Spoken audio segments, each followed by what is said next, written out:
Good morning everyone. આજે આપણો બીજો લેક્ચર અને બીજા લેક્ચરની શરૂઆત થાય છે એથિક્સના પેપર એનાલિસિસની. આજે આ પેપર રાખવાનો ઉદ્દેશ એ છે કે તમને બધાને જે શરૂઆતનું જે હળલ આવી રહ્યું છે, પેપર ભલે છેલ્લું છે પણ બધાના મનમાં એક પહેલી સમસ્યા એ આવે કે એથિક્સમાં શું કરીશું. તો આજે આપણે ચર્ચા એ કરવાની છે મૂળ કે આ પેપર કેમ બીજાથી અલગ છે, ડિમાન્ડ શું છે પેપરની, ત્રીજી વસ્તુ કે સિલેબસના મેઇન પિલર કયા છે આમાં, અને સાથે કે આને આપણે કઈ રીતે આપણા સિલેબસના પોઈન્ટ સાથે જોડી શકીએ. આ બધી વાતો આપણે આજના આપણા જે લેક્ચરમાં કરીશું સ્ટેપ બાય સ્ટેપ, જેથી તમારી સિલેબસને લઈને એને ક્વેશ્ચન સાથે કઈ રીતે જોડવું, કઈ રીતે એને ફ્રેમ કરવું.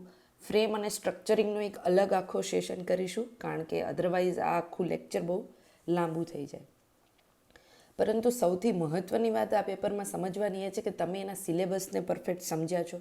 કાલે પણ મેં તમને કહ્યું હતું એ રીતે કે શું તમને આખો સિલેબસ હૃદયપૂર્વક યાદ છે ખરો? તમે એને તમારા જે ક્વેશ્ચન પૂછાય છે એમાં એ સિલેબસ તમને ક્યાંય રિફ્લેક્ટ થાય છે ખરો? આ મેઇન પ્રશ્ન છે. તો આ પેપર માટે સૌથી કી પોઈન્ટ છે એનો સિલેબસ. એ સિલેબસ એક ટોર્ચ જેવું કામ કરશે. એ ટોર્ચને હાથમાં રાખીને તમારે દરેક જે આના કેરેક્ટરિસ્ટિક છે ક્વેશ્ચનના એ તપાસવાના છે.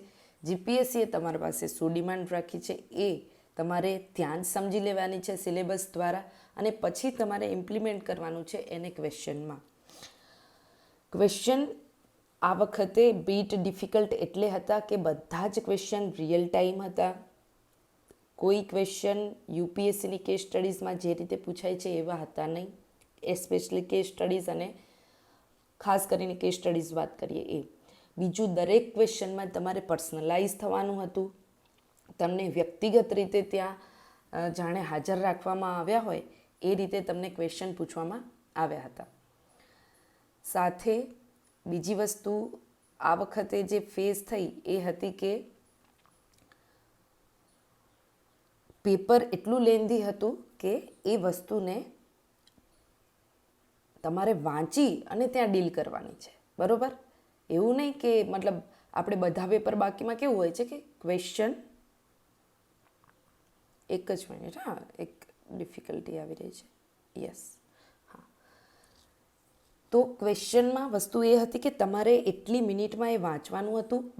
અને તમે પેપર જુઓ, તમે અત્યારે પણ નોર્મલી વિધાઉટ પ્રેશર તમે પેપર વાંચવાનો ટ્રાય કરજો. ઇટ્સ નોટ ઇઝી, બરાબર? કે એને તમારે એ પ્રેશર એક્ઝામના પ્રેશરાઇઝ જે હોલ છે જ્યાં તમારે 15 મિનિટ તમારા ઇન્વિજિલેટર લઈ જાય છે સહી કરાવવામાં, રોલ નંબર લખવામાં, આજુબાજુની પરિસ્થિતિઓથી તમે થોડા સેટ થતા હો, ક્યાંક અડેપ્ટ થવાનું હોય, આ બધી પરિસ્થિતિઓ વચ્ચે તમારે એ આખું પેપર વાંચવાનું હતું. એ પેપર વાંચીને એના પ્રોપર જે પૂછવામાં આવ્યું છે એ ડિમાન્ડને તમારે અનુકૂળ થવાનું હતું, બરાબર? અને પેજ આઈ થિંક કેસ સ્ટડીઝમાં 5 આપ્યા હતા, બાકીના ક્વેશ્ચનમાં 2 પેજીસ હતા, બરાબર? તો બીજા પેપર કરતાં પહેલું તો મને એ લાગે છે કે આ પેપર શબ્દ મર્યાદાની દ્રષ્ટિએ વધી જાય છે. જુઓ, તો આ પેપરની શબ્દ મર્યાદા છે 3100 શબ્દોની, બાકીમાં 2500 શબ્દોની છે. હવે વિચાર કરો મિત્રો કે તમારે એક તો આટલા મોટા મોટા કેસ સ્ટડીઝ વાંચવાના છે. એ વાંચશો એ પછી તમે એમાંથી કંઈક ઇન્ફરન્સ કાઢશો, બરાબર? કે આમાંથી કઈ કઈ એવી વેલ્યુઝ છે કે જે ઓલરેડી આપી દેવાની છે, જે મારે લખવાની છે. એક ક્વેશ્ચનમાં આઈ થિંક 3 થી 4 વસ્તુ તો મિનિમમ 5 વસ્તુ, કોઈ કેસ સ્ટડીઝમાં તમને 5 પાર્ટ પૂછવામાં આવ્યા છે કે તમે શું સમજો છો, એમને કયા ગુણોથી પ્રેરિત થઈને વાત, એ બધું હમણાં આપણે ડિસ્કસ કરીશું 1 by 1, બરાબર? તો it's how difficult this paper in real time situation, એ બહુ ગંભીર વસ્તુ હતી, બરાબર?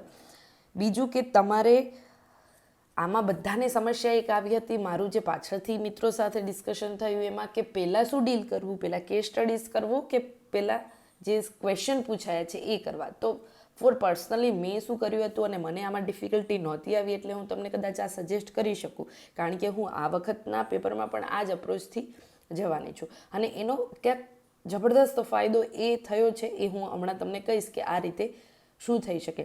એના પહેલાં આ બધી વાત કરતાં પહેલાં હું તમને હવે સમજાવું કે આપણો સિલેબસ શું છે. જુઓ, સિલેબસમાં એમને કહી દીધું છે કે તમારે મુદ્દાસર જવાબ લખવાના છે ને વિશ્લેષણાત્મક લખવાના છે. તો આ ડિમાન્ડ છે ને એ બધા ક્વેશ્ચનમાં આપણે જાળવી રાખવાની છે. શું?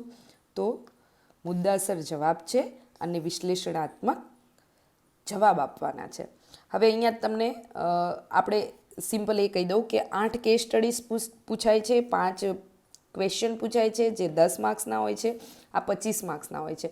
તો આમાં તમારે 5 પેજ ગણીને ચાલવાના છે, આમાં તમારે 2 પેજ ગણીને ચાલવાના છે. તો નંબર ઓફ પેજીસ વધી જાય છે આ પેપરમાં અને શબ્દ મર્યાદા વધી જાય છે અને પ્લસ વાંચવાનું વધી જાય છે, બરાબર. એટલે આની સ્પીડ માટે તમારે કોઈ પેપરની ખરેખર મહેનત કરવાની હોય, બીજા ફૂલ ટેસ્ટ આપો કે ના આપો, પણ આ પેપરના ફૂલ ટેસ્ટ તમારે આપવા જ જોઈએ if you have not enough speed, બરાબર. સ્પીડ આવી જશે પણ ક્વોલિટી નહીં આવે તો અગેઇન એ ડિઝાસ્ટર થાય આપણું પેપરમાં, બરાબર. તો એવું પણ નથી કરવાનું. મુદ્દાસર વિશ્લેષણાત્મક જવાબ આપવાના છે. સાથે અહીં આપેલા કેસનો અભ્યાસ કરો એવું એમને કહી દીધું છે. આપણે કરવાના જ છીએ, એના વગર આપણો મેળ નહીં પડે. મુદ્દા પર વિચાર કરવાનો છે, પાત્રો કાલ્પનિક છે. અગેઇન મુદ્દાસર વિશ્લેષણાત્મક તમારે જવાબ લખવાનો છે, 200 શબ્દોમાં લખવાનો છે. કેસ સ્ટડીઝ અહીંયા 200 શબ્દોમાં કીધી છે એટલે સમાઉ યુ હેવ સ્માર્ટલી મેનેજ કરવાનું છે તમારે કે તમારે 200 શબ્દો કઈ રીતે ત્યાં પ્રેઝન્ટ કરવાના, બરાબર. હવે મૂળ સમસ્યા આની અહીંયાથી શરૂ થાય છે. જો આ પહેલી કેસ સ્ટડીઝ છે, ઇટ કવર હાફ પેજ, બરાબર. એટલે તમારે અડધું પેજ વાંચવાનું છે. એક લીટીમાં 6 થી 7 શબ્દો છે. એટલે મેં કાલના પેપરમાં તમને કીધું હતું, કાલનું આપણું ડિસ્કશન, કે તમારી રીડિંગ સ્પીડ છે ને એનો તમને અંદાજ હોવો જોઈએ. રાઇટિંગ સ્પીડનો અંદાજ પછી લેવાય ને.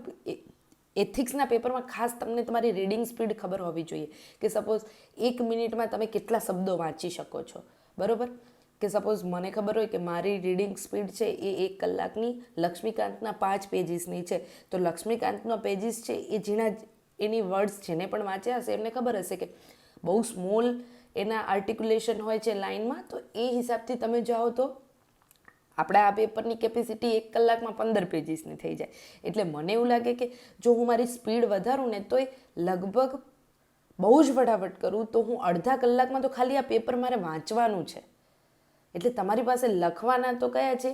2.5 કલાક જ છે. 2.5 કલાકમાં બીજા પેપર કરતાં આ પેપરમાં શું છે મિત્રો અલગ? બીજા પેપર કરતાં આ પેપરમાં તમારા શબ્દ મર્યાદા વધી જાય છે. 3100 એટલે 3000 શબ્દો માનીને ચાલો. બીજું જીપીએસસી ખેલ શું કરે છે કે તમને પેજીસ વધારે આપશે. એટલે તમારી લાલચ કે ભાઈ એક મેન્ટાલિટી છે કે બધા પેજીસ ભરાઈ જવા જોઈએ, બરાબર. તો એ વસ્તુ પણ અગેઇન અહીંયા તમારી સામે રહેવાની, બરાબર. તો આ રીતે તમે જોવા જાઓ તો આ પેપર એ રીતે ડિફિકલ્ટ થશે. હું અહીંયા જે ભણાવું છું એ સ્લાઇડ તમને બરાબર વિઝિબલ થાય છે ને? એનીવન યસ નોમાં આન્સર આપી દો.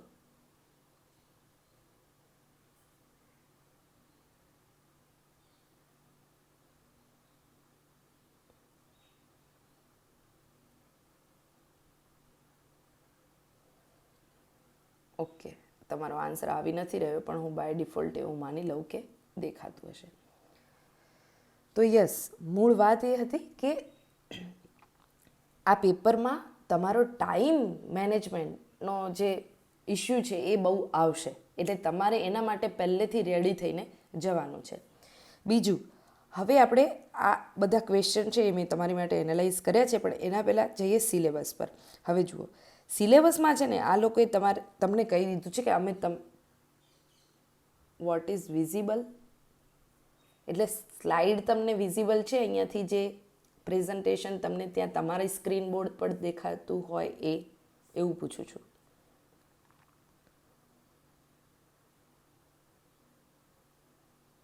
દેખાય છે તમને વિઝિબલ? એટલે તમને દેખાય છે, સંભળાય છે બરાબર અહીંયાથી જે ડિલિવર થાય છે? ઓકે. તો આ પેપરમાં તમને અહીંયા કહી દેવામાં આવ્યું છે કે અમે તમારામાં શું ચકાસવા ઈચ્છીએ છીએ, બરાબર. તો જીપીએસસી તમારી પાસેથી આશા રાખે છે કે તમારું સકારાત્મક ચરિત્ર છે, તમે જવાબદાર નાગરિક છો, તમે સંવેદનશીલ માનવ છો ખરા, તમારામાં આવો બધો વિકાસ થયેલો છે કે નહીં, એ આ વસ્તુ આ પેપર છે એ તમારામાં ચકાસવા માંગે છે.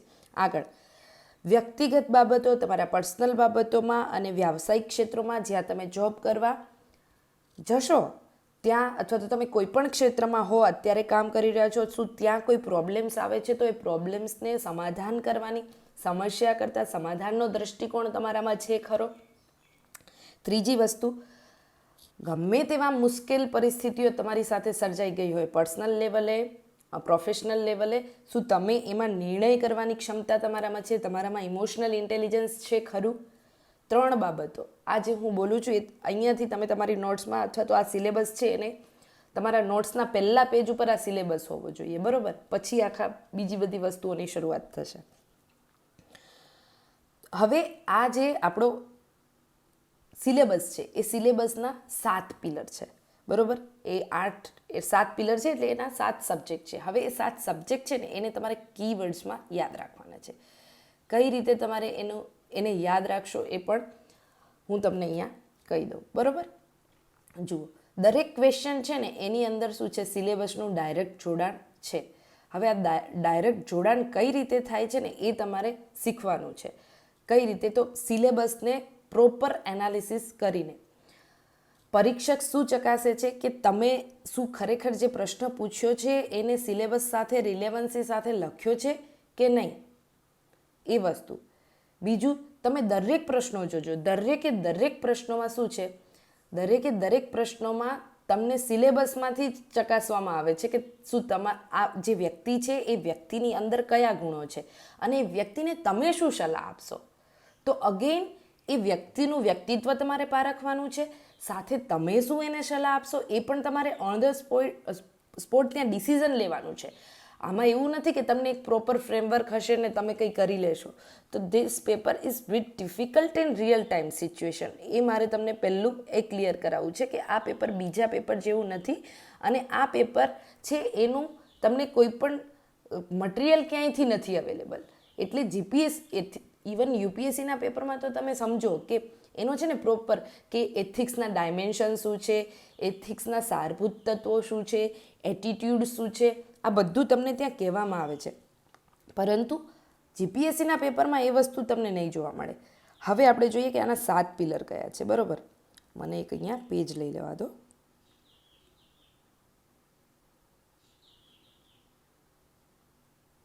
Okay, 7 pillar of syllabus. પહેલું, તમારું વ્યક્તિગત જીવન અને જાહેર જીવન. આ બંનેમાં જોજો એથિક્સ ક્યાં છે. હવે તમે સામાન્ય રીતે એથિક્સને જાણતા હો કે what is ethics and what is morality, તો આ બે કન્સેપ્ટ ગર્ભિત રીતે અહીંયા છુપાયેલા છે.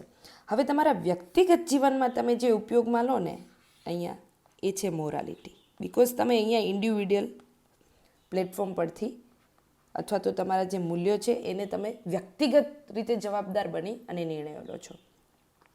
જાહેર જીવનમાં તમે જે કરો ને એ એથિક્સથી પ્રેરાઈને કરો છો. મતલબ કે અહીંયા તમારી પાસે કોડ ઓફ કન્ડક્ટ છે, અહીંયા તમારી પાસે રૂલ ઓફ લો છે, અહીંયા તમારી પાસે કોન્સ્ટિટ્યુશન છે, બરાબર. અહીંયા તમારી પાસે કોઈ એસઓપી માર્ગદર્શિકા છે. અહીંયા તમારી પાસે તમે જ્યાં પણ કામ કરો છો, જે પણ શહેરમાં રહો છો, એના કેટલીક આચારસંહિતા તો આપણે અહીંયા વાત કરી, પણ એ સંસ્થાના કેટલાક મૂલ્યો છે, એની જે ટેગલાઇન છે એને સાથે રાખીને તમારે ચાલવાનું છે.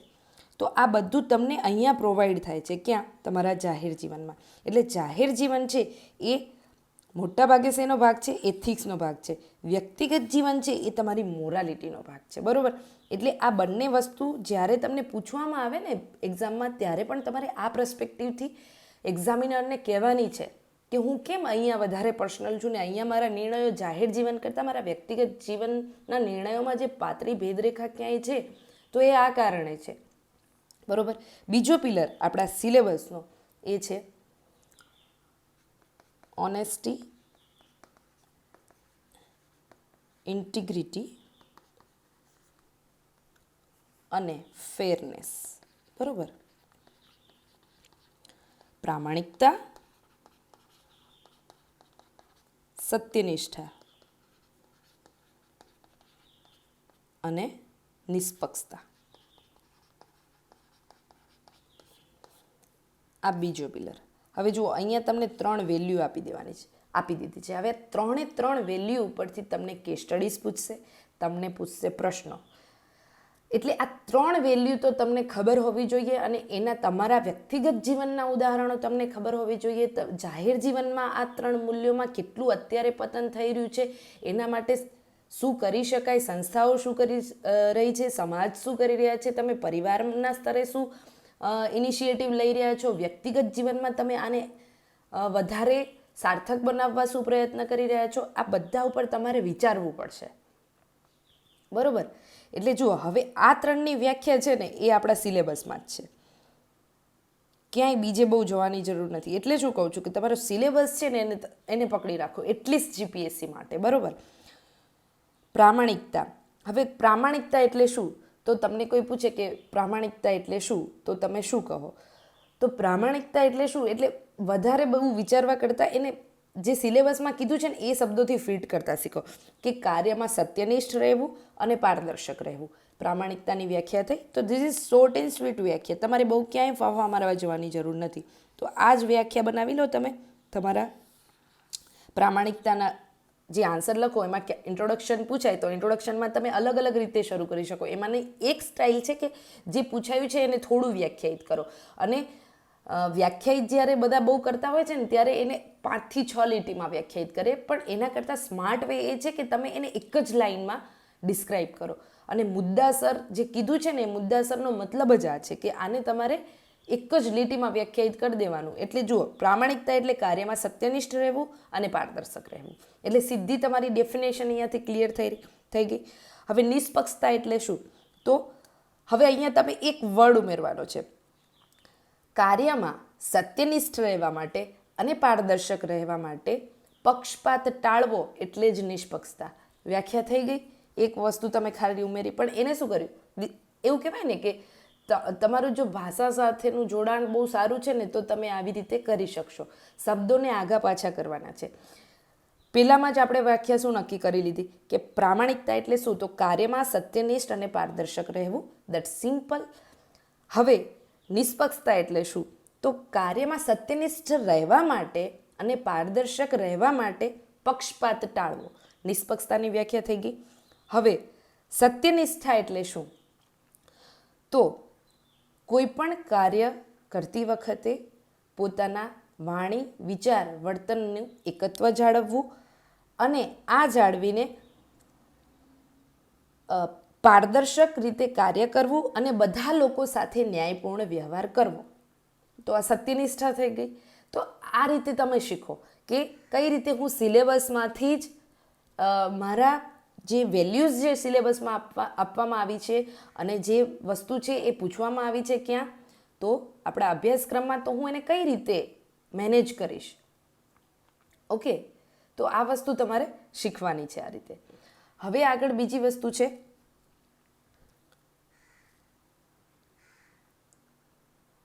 સ્લાઇડ. અહીંયાથી, કારણ કે મને છે ને એક જગ્યાએ સ્લાઇડ આમ સ્થિર થઈ ગઈ હોય એવું લાગ્યું, તમને દેખાતી હશે એવી આશા સાથે હું આગળ લેક્ચર કન્ટિન્યુ કરું છું. ઓકે, હવે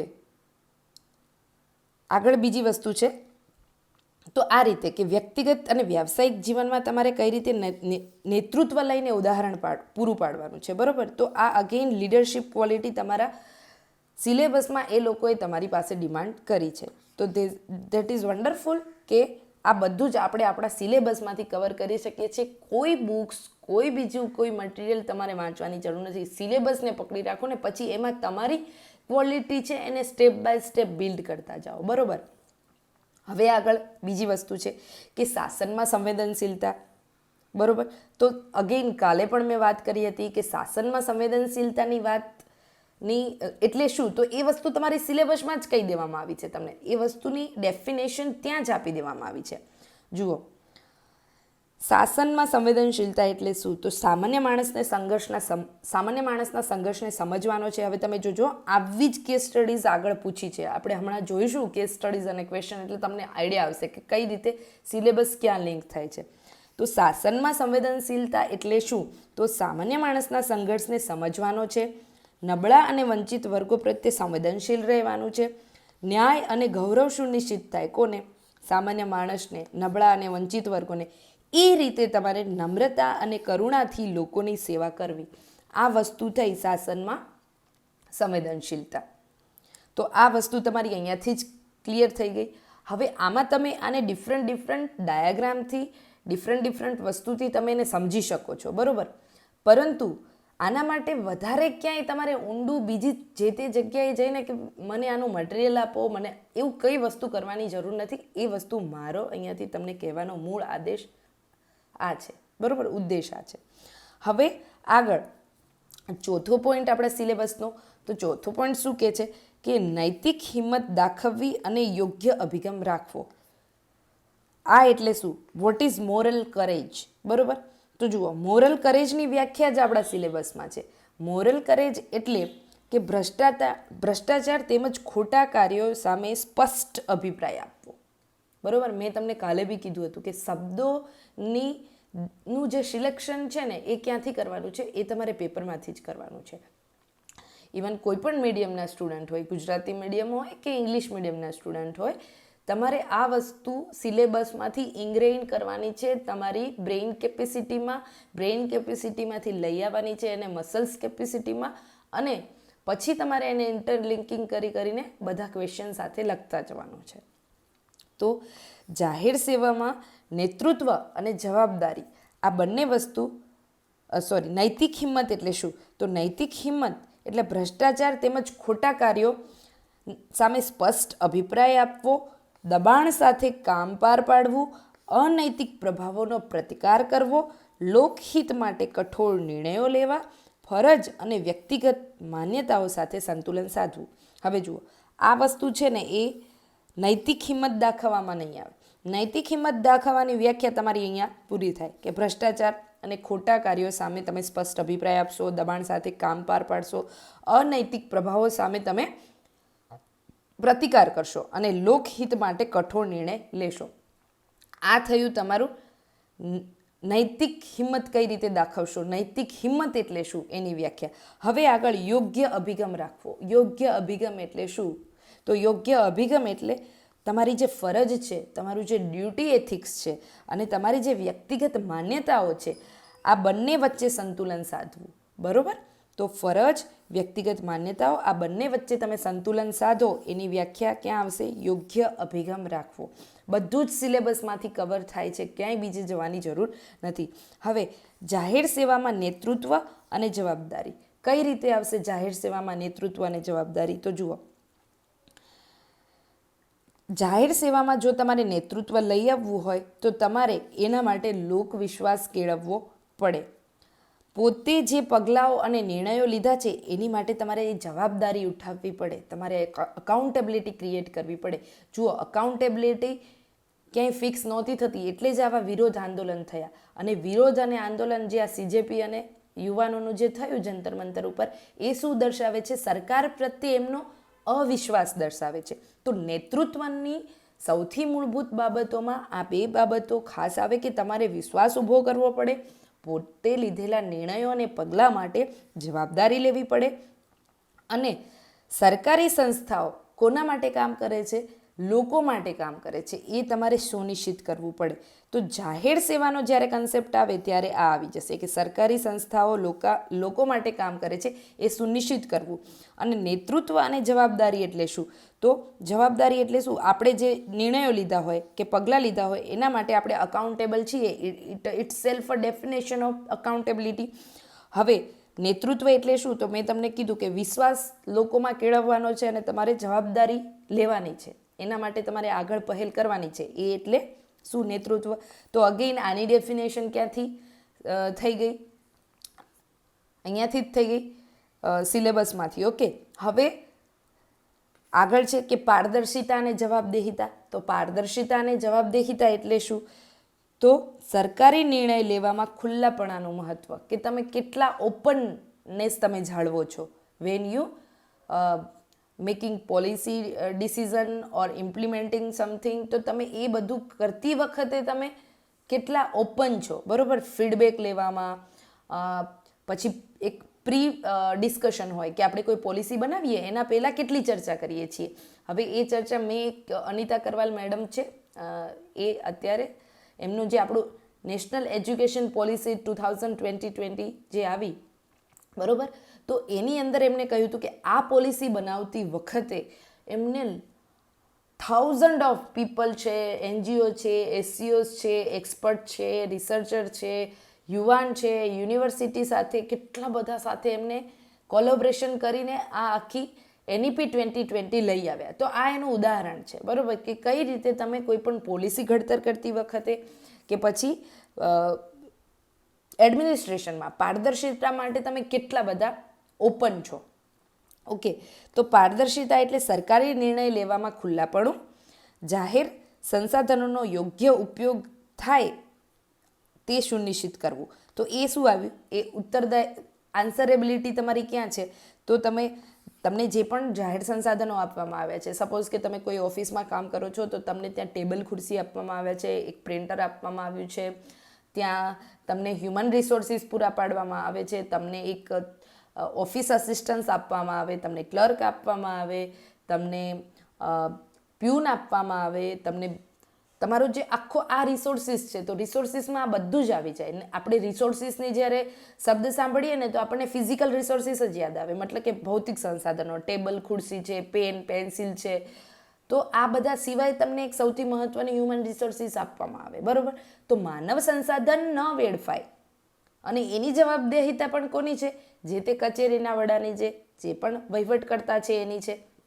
તો આ વસ્તુ છે કે કઈ રીતે તમે જવાબદેહિતાને સુનિશ્ચિત કરો છો અને પારદર્શિતા લાવવા માટે તમે શું કરો છો. તો એ અગેન એ બંનેની વ્યાખ્યા અહીંયાથી આવી જાય છે. હવે 7મું, વહીવટમાં નૈતિક પડકારો. તમને અહીંયા મોરલ ચેલેન્જીસ કઈ આવશે? તો મોરલ ચેલેન્જીસ એટલે શું? એવું તમને થાય કે વોટ ઇઝ મોરલ ચેલેન્જીસ? તો જ્યારે તમારી રિયલ લાઈફ છે, બરાબર, વાસ્તવિક જીવન છે, એની પરિસ્થિતિઓ અને તમે જે જાણો છો, જે નિયમો છે, એની સાથે સંતુલન કરવાનું છે. એટલે કાર્ય અને કેવું છે કે જાણકારી હોય પણ તમે એને જો ઇમ્પ્લિમેન્ટ ના કરી શકતા હો તો એ ભારરૂપ બની જાય, બરાબર. એટલે ઉપયોગમાં લીધા વગરનું જ્ઞાન છે એ ભારરૂપ છે, આવું કોઈએ કહ્યું છે. તો એ દ્રષ્ટિકોણથી જોવા જઈએ તો આ વસ્તુ અગેન ભારરૂપ થઈ જાય, બરાબર. જો તમને ખબર છે કે તમે ઇમ્પ્લિમેન્ટ નથી કરતા તો ઇટ્સ હિપોક્રસી, બરાબર, એક પ્રકારનો દંભ છે.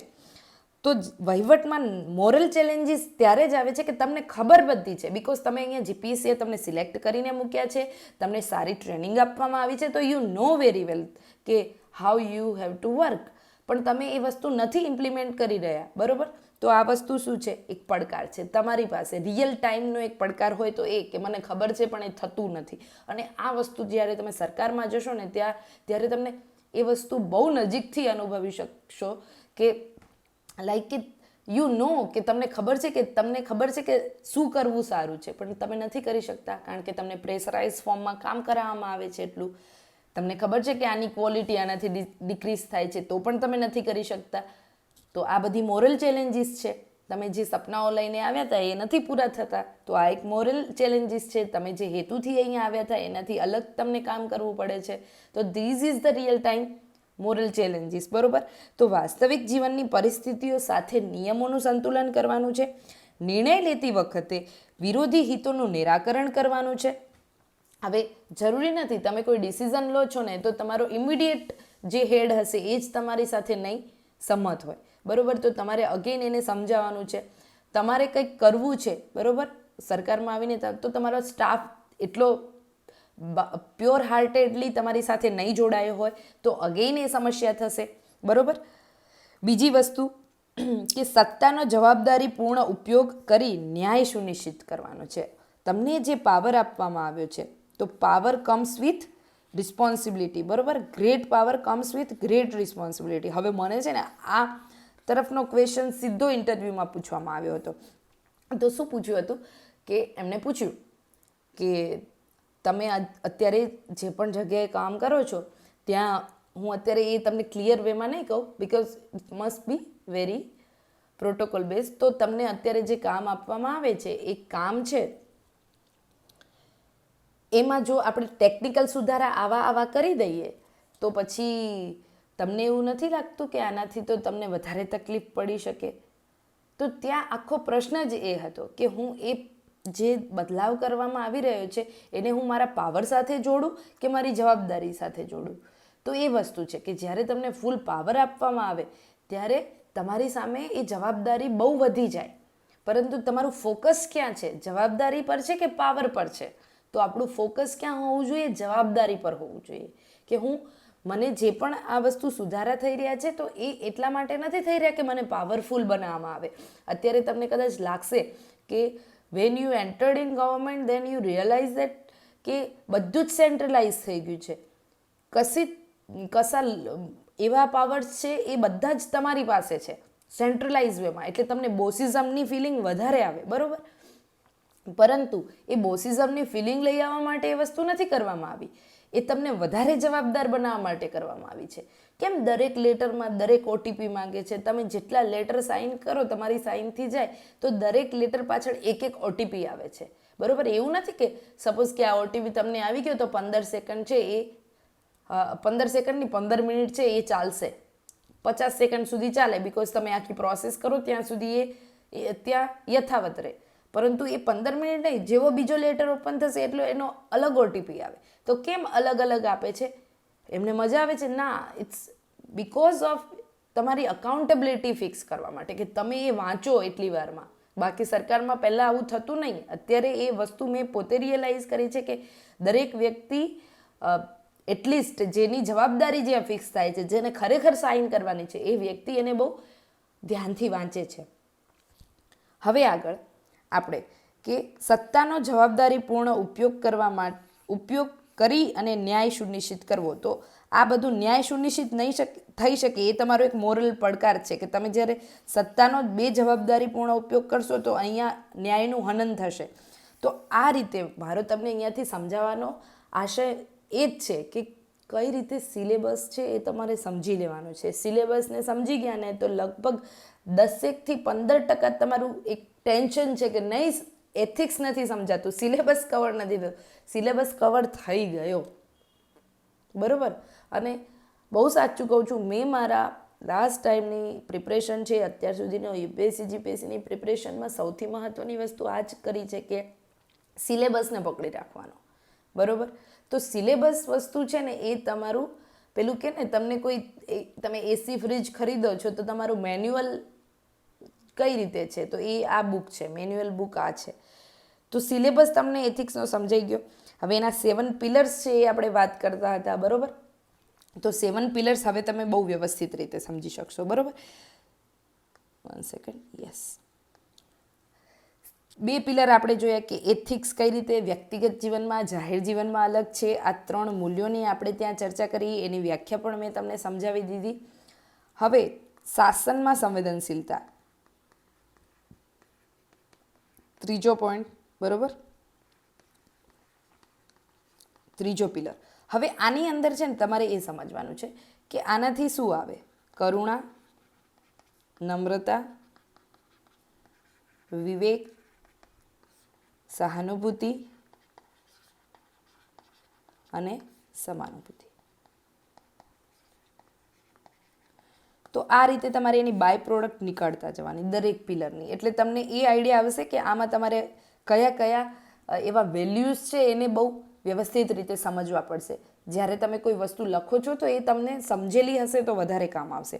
હવે ચોથો પિલર છે આનો, એ શું છે?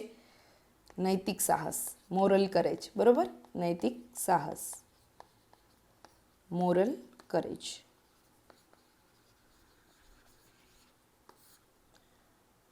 હવે આ વસ્તુ છે એ મોરલ કરેજ છે એ તમને શું કરશે? એની બાય પ્રોડક્ટ શું છે? મોરલ કરેજ હશે તો તમે નિર્ણયો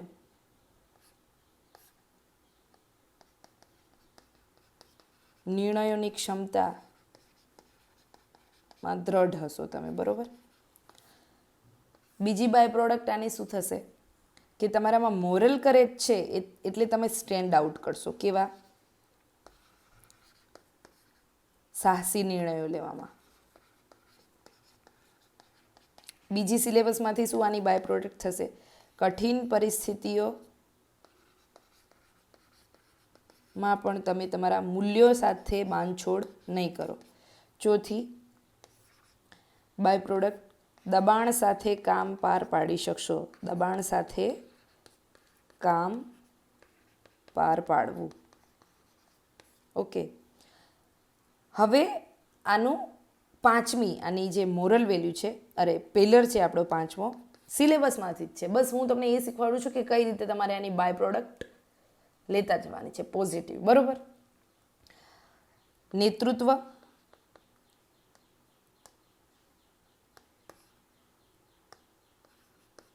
નેતૃત્વ, ઓકે, અને સામે જવાબદારી. ક્યાં? તો હાલ તમે જાહેર સેવામાં તૈયારી કરો છો, જાહેર સેવાની, એટલે જાહેર સેવાના દૃષ્ટિકોણથી. પાંચમો પિલર તમારો નેતૃત્વનો છે અને જવાબદારીનો છે. નેતૃત્વ આપણે બાય પ્રોડક્ટ શું કાઢી, કઈ રીતે આવશે? તો નેતૃત્વ માટે લોકવિશ્વાસ અને સીધું એનું બીજું જોડાણ છે જવાબદારી લેવા સાથે. હવે તમારામાં જો નેતૃત્વ હોય તો તમે શું કરશો? નવી નવી પહેલો કરશો. પહેલ કરવામાં પાછા નહીં પડો, બિકોઝ લીડરશિપની એક ક્વોલિટી છે કે એ પોતાનો રસ્તો જાતે બનાવતો જાય. બીજું કે તમને તમારા જે સબઓર્ડિનેટ છે અથવા તો ઉપરી અધિકારી છે, જે પણ છે, એક વર્ટિકલ હોય, એક તમારા ઉપરના હેડ હોય, અને એક છે તમારા સહયોગી, હોરિઝોન્ટલ પણ હોય, બરાબર, અને એક છે સબઓર્ડિનેટ. તો તમે વર્ટિકલ અને હોરિઝોન્ટલ આ બંને સાથે ટીમવર્કની ભાવના કેળવશો. ઓકે, 5 પોઈન્ટ થયા. હવે છઠ્ઠો છે, શું હતો આપણા સિલેબસમાં? 6 પોઈન્ટ ઇઝ પારદર્શિતા. જોડની ખોટી હોઈ શકે, થોડું જોતા રહેજો. પારદર્શિતા અને જવાબદેહિતા, બરોબર. તો પારદર્શિતા અને જવાબદેહિતા આ બંને હશે તો શું આવશે? અગેન આ બંને હોય ને એટલે જે એવું કહેવાય કે વિશ્વાસની ખામી છે એ ના સમજાય. તમે તમારા નિર્ણયો લેવામાં, એને ઇમ્પ્લિમેન્ટ કરવામાં જેટલા ઓપન હશો એટલો સંવાદ વધારે થશે. એટલે સંવાદ કુશળતા તમારામાં હોવી જોઈએ. અને જ્યાં વિશ્વાસ હોય, સંવાદ કુશળ જ્યાં હોય, ત્યાં લોકોની ભાગીદારી વધે. ઓકે, અને જ્યાં લોકોની ભાગીદારી વધે ત્યાં જ તમારી અકાઉન્ટેબિલિટી વધારે ફિક્સ થાય. તો ત્યાં અકાઉન્ટેબિલિટીનું સ્તર છે એ કેવું હશે? ઊંચું હશે. 7મો, એથિકલ ચેલેન્જીસ, વહીવટમાં નૈતિક પડકારો. કયા હશે? એક તો આપણે વાત કરી,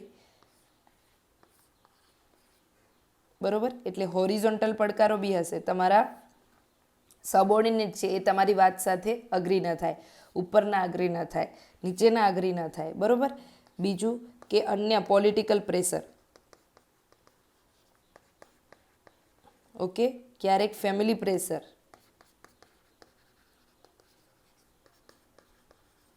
તો આ બધા ઇશ્યુઝ છે એ તમે જ્યારે આવશો સરકારમાં ત્યારે તમે એને એક્ઝેક્ટલી ફીલ કરી શકશો કે ના, આ વસ્તુ કોઈ એથિક્સનો સિલેબસ હવામાં નથી, બિલકુલ હવામાં નથી. આ બધું જ તમે, પણ અગેન એવું છે ને કે તમે પછી કેટલા સિસ્ટમ સાથે સેટ થઈ જાઓ છો.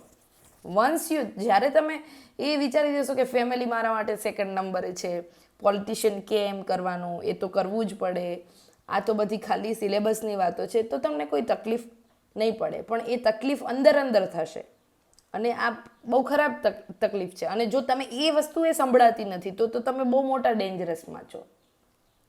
તો આ વસ્તુ છે કે નૈતિક પડકારો. તો આ 7 પિલરને આપણે આપણા સિલેબસમાં સમજવાના છે. હવે આપણે જઈશું આપણા પેપર એનાલિસિસ પર, બરોબર. સિલેબસ જોઈ લીધો એના 7 પિલર સમજી લીધા, કઈ રીતે એમાંથી બાય પ્રોડક્ટ અલગ અલગ નીકળે છે, વ્યાખ્યાઓ નક્કી થઈ ગઈ. એટલે તમારું અહીંયાથી એક કામ ક્લિયર થઈ ગયું કે તમે સિલેબસ કવર કરી લીધો છે. 10થી 15% તમારું કામ ઇઝી થઈ ગયું. હવે તમારે ખાલી એ વસ્તુ કે હું આ લખીશ કઈ રીતે, મારા પાસે આની માટે એક્ઝામ્પલ્સ છે ખરા, શું હું એવું કંઈક કરી શકવા સમર્થ છું કે આને હું સબસ્ટાન્સિએટ કરી શકું, હું જે લખું છું એ વાત હું ઉદાહરણો સાથે ચર્ચા કરી શકું. તો આ વસ્તુ તમારી પાસે હવે મેઇન જે વસ્તુ છે જોવામાં આવશે, તમારી કેપેબિલિટી જ્યાં ચકાસાશે એ વસ્તુ આ છે. તો આની માટે તમારે શું કરવાનું છે, તમારી એક પોતાની એક્ઝામ્પલનું ટેમ્પલેટ તમારી પાસે તૈયાર હોવું જોઈએ, બરાબર. દરેક વેલ્યુના એક્ઝામ્પલ 5 પબ્લિક લાઈફમાંથી હોવા જોઈએ, 3થી 4 વસ્તુ તમે પર્સનલી ફીલ કરી હોય એવી વિચારો, અને 3થી 4 વસ્તુ તમે એવી વિચારો કે જે તમે બીજાને મદદ કરી હોય, બરાબર. તો આ રીતે તમારે દરેક વસ્તુમાં દરેક આના જે મૂલ્યો છે એને આ રીતે તપાસતા જવાના છે. હવે આપણે જોઈએ કે પહેલી કેસ સ્ટડીઝ. હવે જો આમાં મેં પર્સનલી અપ્રોચ એવો રાખ્યો હતો પેપર લખવામાં કે મેં નાના જે પાછળના પ્રશ્નો છે 10 માર્ક્સના એ પહેલાં લખ્યા હતા, બરાબર. બિકોઝ હું અહીંયાથી જ્યારે પેપર હોલમાં એક્ઝામ હોલમાં ગઈ એના પહેલાં જ મેં નક્કી કરી લીધું હતું કે કેસ સ્ટડીઝ હું છેલ્લે લખીશ, કારણ કે case study is bit easy, બરાબર, રાધર દેન જે પેલા ક્વેશ્ચન હોય છે એના કરતાં. બીજું કે એ ક્વેશ્ચન જે લોકો પાછળ લખે છે એમને કમ્પેરેટિવ એમાં બહુ ઉતાવળ કરવી પડે છે, અને કેસ સ્ટડીઝમાં તો તમને સમજાવવા માટે પરીક્ષકે પોતે પણ મહેનત કરી છે કે તમને સમજાઈ જાય, એટલે ઇઝી લેંગ્વેજમાં એને લખ્યું છે, વેલ્યુઝ કીધા છે, વ્યક્તિના કેરેક્ટરિસ્ટિક કીધા છે. પરંતુ જે ક્વેશ્ચન છે નાના એમાં તમને એવું કંઈ કીધું નથી, એમાં તમારા ઉપર છોડ્યું છે કે તમે આનાથી શું સમજો છો, તમે આની માટે શું કરશો, તમારામાં એવું શું છે, એ બધું જ તમને personalise very first point target કરે છે. અને એ માટે તમને કેસ સ્ટડીઝમાં મારું પર્સનલ માનવું છે, આનાથી તમારો પોઈન્ટ ઓફ વ્યૂ અલગ હોઈ શકે, તમે આનાથી અલગ વિચારી શકો, તમારી અલગ ક્ષમતા કેળવી શકો, પણ આ મારો એક્સપિરિયન્સ છે એ હું તમને શેર કરું છું, કારણ કે એનાથી મને એટલીસ્ટ સ્પીડમાં અને પેપર પૂરું કરવામાં ફાયદો થયો હતો. તો પહેલાં મેં શું કર્યું, નાના જે 5 પ્રશ્નો છે ને એ ડીલ કરી લીધા. હવે એમાં મારું બ્રેઇન સ્ટ્રોમ થયું, એમાં જે ક્વોટેશન આપવામાં આવ્યા છે એ ક્વોટેશનનો ઉપયોગ હું બીજા પ્રશ્નોમાં ક્યાં કરી શકું એ પણ મેં ત્યાંથી નક્કી કરી લીધું કે ભાઈ આમાં કીધું છે કે સપોઝ કે આમાં આપણો ક્વેશ્ચન છે, 1 સેકન્ડ આપણે જોઈ લઈએ છેલ્લા 5 પ્રશ્નો. યસ, તો આ જે ભાગ બી છે એની અંદર પહેલો જ પ્રશ્ન છે કે વિધાન સમજાવો, મારું જીવન મારો સંદેશ છે, આ મૂલ્યવર્ધન કરતા નેતૃત્વ માટેનો અમોઘ મંત્ર છે. My life is my message and is a infallible mantra for a value adding leadership. હવે મને ખબર પડી ગઈ કે નેતૃત્વ વિશેની કોઈ પણ કેસ સ્ટડીઝ પૂછાય ને ત્યાં મારે આ ક્યાંક ને ક્યાંક તો આને નાખવાનું છે. મારે વેલ્યુ એડિશન મારી નોટ્સમાંથી તો મને ખબર છે કે આ ક્વોટેશન છે, પરંતુ એક્ઝામ હોલમાં મને નથી યાદ આવતા, તો you have a readymade quotation in your paper. બસ આ દ્રષ્ટિ તમારે કેળવવાની છે કે કઈ રીતે મને જે આપવામાં આવ્યું છે એનો હું સ્માર્ટ ઉપયોગ કરી શકું. ઓકે, તો જુઓ, મારું જીવન મારો સંદેશ છે, આ ક્વોટેશન અહીંયા આપી દીધું. આ ક્વોટેશનને તમારે આગળની કોઈ પણ કેસ સ્ટડીઝમાં તમે ક્યાં ઉપયોગ કરી શકશો એ તમારે પેપર આવે અને તમે કેસ સ્ટડીઝ લખો એ વાંચો ત્યારે તમારે ડિસાઇડ કરી લેવાનું. આગળ બીજું છે કે સાધનની શુદ્ધિ એ સાધ્યને યોગ્ય ઠેરવે છે, અને સાધ્યની સિદ્ધિ એ સાધનને યોગ્ય ઠેરવે છે. The means justifies the ends and the end justifies the means. કેમ? પરંતુ એ વસ્તુ ચલો તમે અહીંયા લખી, પરંતુ અહીંયા તમને એક ક્વોટેશન તો મળી ગયું. અગેન આ વસ્તુ તમે ક્યાંક ને ક્યાંક લખી શકશો. પારદર્શિતા અને ઉત્તરદાયિત્વનું કેસ સ્ટડીઝમાં કંઈ બી પૂછાયું હોય તો તમને અહીંયા 2 વસ્તુ કહી દેવામાં આવી છે કે આ 2 આધાર સ્તંભો છે, તો તમે જે કહેવા માંગી રહ્યા છો કેસ સ્ટડીઝને એને તમે આનાથી શું કરી શકો, આનાથી જસ્ટિફાઈ કરી શકો, બરાબર. કે હા, અહીંયા કહી દેવામાં આવ્યું છે કે પ્રશાસનની યોગ્યતા માટેના 2 મૂળભૂત આધાર સ્તંભો કયા છે, પારદર્શકતા અને ઉત્તરદાયિત્વ. આ માટે આ 2 વસ્તુને જાળવવા માટે હું આમ કરીશ, આવું ક્યાંક લખવાનું આવે તો તમે આમ લખી શકો. આગળ છે કે યુવાત્સ્યાત્ય યુવાશાત્યા સાધુ યુવાધ્યાક શિષ્ઠો દ્રઢિષ્ઠ બલિષ્ઠ. બરોબર. હવે આ છે એક શ્રીમદ ભગવદ્ ગીતાનું કોટેશન છે. તો અગેઇન આ સૂત્રને તમારે કેસ સ્ટડીઝમાં જુઓ, આગળ કેસ સ્ટડીઝ આવશે જ, એમાં કીધું જ છે કે આ એક યુવા જનસેવક છે, એમને એડવેન્ચરસ એક્ટિવિટીઝ બહુ સારી રીતે કરી છે, પહેલેથી બહુ એક્ટિવ રહ્યા છે. તો ત્યાં તમે આ લખી શકો કે તેણીએ કે તેણે આ મૂલ્યથી પ્રેરાઈને અને એમાં આવા ગુણો હશે, આથી એમને આવું કાર્ય કર્યું છે. તો આ વસ્તુ પરીક્ષકને એવું પણ લાગે કે આ વ્યક્તિ રિયલ ટાઈમ જે એને રિસોર્સિસ અવેલેબલ છે એનો કેટલો સારો ઉપયોગ કરી શકે. જો one resources is physical, second is આપણે વાત કરી કે human resources, and third is knowledge it self resources. અને અહીંયા તમને રિસોર્સિસ આપવામાં આવ્યો છે. એથિક્સના પેપરમાં તમારો એક ટોપિક છે કે તમને જે જાહેર સંસાધનો આપવામાં આવે છે તમે એનો કેટલો સુચારુ ઉપયોગ કરી શકો છો. તો અહીંયા તમને નોલેજના ફોર્મમાં પણ આ એક સંસાધન આપવામાં આવ્યું કે આ ક્વોટેશન તમને આપ્યું છે, તો એ નોલેજ ઇઝ અ રિસોર્સિસ, અને આ રિસોર્સિસનો તમે તમારા આન્સરમાં કઈ રીતે ઉપયોગ કરો છો. તો આ વસ્તુ છે કે તમે કેટલા સ્માર્ટલી તૈયારી કરો છો. બરાબર. અને આ રીતે કરતાં શીખવાનું છે. હવે હું અહીંયા તમને 1 થી 2 લેક્ચર પ્રોવાઈડ કરી શકીશ, એમાં કોઈ ના નથી, પરંતુ તમારે અગેઇન ક્વેશ્ચન આન્સરમાં હજી કેટલું સ્માર્ટ બની શકાય, કઈ રીતે શું કરી શકાય, આની માટે તમારે જોડાવવું હોય તો હું પહેલા લેક્ચરથી તમને કહેતા આવી છું કે આલાપનો જે પ્રોગ્રામ છે એમાં હું એક્ટિવલી એથિક્સ અને એસા માટે જોડાયેલી છું. તો તમે ત્યાં એ વસ્તુ માટે તમે એમનો સંપર્ક કરીને વોટ એવર ધ મિનિમલ જે એમનો ક્રાઇટેરિયા છે એ તમે ફિલ કરીને ત્યાં જોડાઓ, તમને ડેફિનેટલી ફાયદો થશે. અને આ પેપર છે ને આખી સમજવાની કેમ છે, બાકી બીજું કશું જ નથી. સમજો ને લખો, અને રોજ તમે 1 થી 2 કેસ સ્ટડીઝ ડેલી લખતા રહો. અને આ તો કેવી છે કે આ કંઈ બોરિંગ ગેમ નથી. પહેલાં તો જીપીએસસીની તૈયારી ઇન્ટરેસ્ટિંગ છે ને એ વસ્તુ તમે મગજમાં ફિટ કરી દો. બરાબર. કે તમારા વ્યક્તિત્વનો વિકાસ અહીંયા થાય છે. હું કહું કે તમે જે પણ તમને નેગેટિવ તમારી જે થોટ્સ છે ઇન્સ્ટિટ્યુશનને લઈને, એક્ઝામને લઈને, આખી જે સિસ્ટમ છે, મને ખબર છે કે બધા બહુ ફ્રસ્ટ્રેટેડ છે, જે પણ છે, પણ આ ફ્રસ્ટ્રેશન તમને વધારે બેકફાયર કરશે એક્ઝામમાં, એ તમને ઉપયોગમાં તો નહીં જ આવે. બરાબર. તો આ જે બેકફાયર જે થાય છે ને એને અવોઇડ કરો અને એ શીખો કે હવે આ 50 થી 60 દિવસનો સમયગાળો છે ને એમાં મારે એટલા ક્રિએટિવ થવાનું છે, પોઝિટિવ થવાનું છે, જે પણ મારી પાસે છે એનો મારે સ્માર્ટલી ઉપયોગ કરતાં શીખવાનું છે. તો કંઈક રિઝલ્ટમાં ફાયદો થશે અને તો તમે આ એક્ઝામને ક્રેક કરી શકવા માટે સમર્થ બનશો. આ વસ્તુ બહુ ક્લિયર છે. તો આ વસ્તુ મેં તમને શીખવી કે તમારે કઈ રીતે એ જે આપવામાં આવ્યું છે ને એ આપવામાં આવેલા સંસાધનોનો ઉપયોગ તમારે ક્વેશ્ચનમાં કઈ રીતે કરવાનો છે. બરાબર. હવે જુઓ, આ 5 પ્રશ્નો પૂછ્યા એ સીધા ક્યાંથી હતા? સિલેબસમાંથી હતા. ક્યાંથી? તો આપણે જોઈ લઈએ. મારું જીવન એ જ મારો સંદેશ, અને આ નેતૃત્વ માટેનો અમુક મંત્ર છે. તો આપણા સિલેબસમાં કીવર્ડ છે નેતૃત્વ હતો, મોરલ કરેજ. બરાબર. નેતૃત્વ, તો આ શબ્દ ત્યાંથી પૂછ્યો છે. હવે જો તમારી પાસે તમે સિલેબસ બહુ વ્યવસ્થિત રીતે કર્યો હશે તો તમે મેં કીધું એમ ત્યાંથી તમે શું કરશો? નેતૃત્વની વ્યાખ્યા આ પ્રશ્નમાં સમજાવશો કે નેતૃત્વ એટલે શું. નેતૃત્વ એટલે શું? તો અહીંયા લોકવિશ્વાસ અને કરેલા કાર્યો, લીધેલા પગલાંની જવાબદારી, આ એટલે નેતૃત્વ. હવે આવું આ ક્વોટેશન કોનું છે? તો પ્રિય બાપુનું છે. હવે મારું જીવન એ મારો સંદેશ છે, આને વેલ્યુ એડેડ કરતા નેતૃત્વ માટેનો આ અમુક મંત્ર છે. હવે સ્ટેપ બાય સ્ટેપ આપણા સિલેબસને તમે અહીંયા લખી દીધો કે યોગ્ય પગલાં જે લેવા હશે એના માટેની જવાબદારી છે એ મારી છે, અને લોકવિશ્વાસ કેળવવો એ પણ મારી જવાબદારી છે. તો હવે નેતૃત્વના આ 2 આધારસ્તંભ ઉપર તમારે ગાંધીના મૂલ્યોનું એક્સપ્લેનેશન આપતા તમારા નેતૃત્વમાં એ કઈ રીતે વેલ્યુ એડિશન થાય છે એ વસ્તુ તમારે લખવાની છે. પણ મારે તમને સમજાવવું એ હતું કે નેતૃત્વનો વ્યાખ્યા તમારે એનો આધાર, આ નેતૃત્વની વ્યાખ્યાનો આધાર તમારે સિલેબસમાંથી લેવાનો છે. એવું કહેવાય ને કે તમે સિલેબસને રિલેવન્ટ કેટલું લખ્યું છે, તમે ક્વેશ્ચનની ડિમાન્ડને રિલેવન્ટ કેટલું લખ્યું છે.